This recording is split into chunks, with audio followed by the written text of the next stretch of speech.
आज की ये कविता मैंने माँ के ऊपर लिखी है।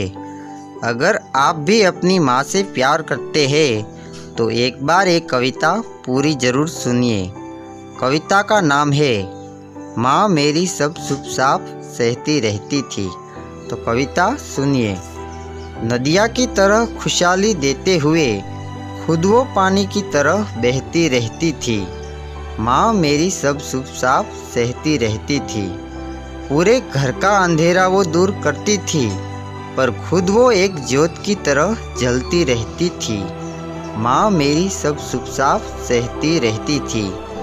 एक वृक्ष की तरह हम पे वो साव तो रखती थी, पर फल भी देती रहती थी और खुद वो धूप सहती रहती थी।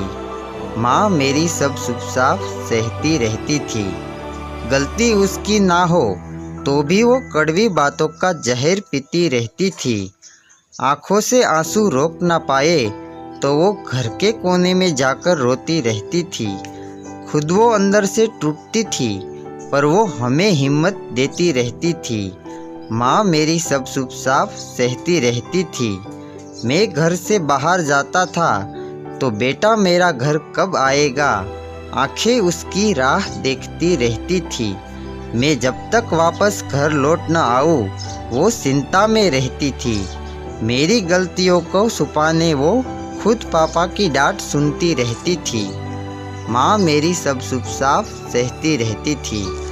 हमेशा परिवार के हित के बारे में सोचकर अपना पूरा जीवन समर्पित करती रहती थी।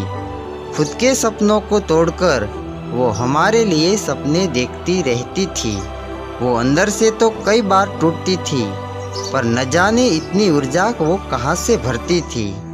हमारे लिए वो जीती थी और हमारे लिए मरती थी। माँ मेरी सब शुभ साफ सहती रहती थी।